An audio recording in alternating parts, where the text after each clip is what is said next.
What's up, you guys? Welcome back to my channel. My name is Dee and this is the Optimistic Network. Today we are making curry oxtail. Yes, curry oxtail, and it's quick and easy because I am doing it in the Instapot. And although we'll be finishing off on the stove top, we're doing it in the Instapot for the most part. So let's begin. I set my Instapot to saute, then I added a little oil, a little curry, and some ginger and garlic, even though I seasoned my meat with ginger and garlic already. This is my seasoned oxtail.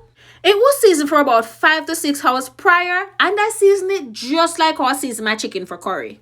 So after about 30 minutes of stirring my curry, let it fry a little, some people call it burn, I added my seasoned oxtail. Then I stir vigorously and covered it down with a pot cover for it to release its own juice. Now keep in mind, we're not browning this curry. We do not brown curry, or I do not brown curry. You'll notice that some people may call it brown. They'll brown their meat. All I'm letting this do is release its own juice. So I open often and I stir. After it releases some juice and it's kind of getting to start to fry, I added some onions, some peppers, then I added some water, stir that up again vigorously, and I put the Insta cover on because I'm about to pressure. I pressured for 40 minutes, then I release the pressure from the pot before I open it. Remember, read the directions before you use the Instapot. You will also notice that I chopped these oxtails smaller than you would see regular oxtail. After it's pressured, it's cooked to my desired liking about 3/4 of the way. I added a pot to the stove and transferred what was in the pressure pot to the pot on the stove.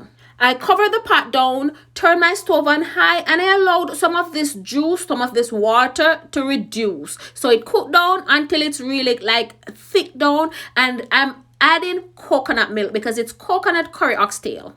And before we go any further, I have to remind you that if you're not subscribed to my channel, what are you waiting for? Go ahead and smash that subscribe button, turn your notification bells on, and get active in the comments. We upload videos once a week on Mondays.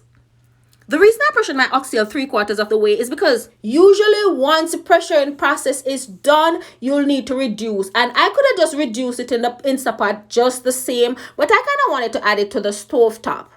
The reducing is important to make the gravy thick or to add anything that you didn't add prior to pressuring it. For example, some carrots, some Irish potatoes.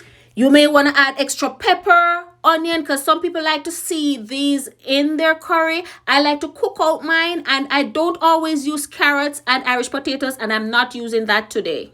So now that the gravy is reduced, I added 1 whole can of coconut cream, stir that up properly, thoroughly, and then I added some scallion, the white part of the scallion, because I'm leaving the green part for garnish. Stir it up again and just cover it down, and this is the final thing. Let it reduce to my desired thickness. The thickness that you let it reduce to is up to you depending on what you're eating. Today I'm having this coconut curried oxtail with some fufu, and oh my god, this was so good. Lighting made it look more brown than curry, but trust me, it was yellow curry.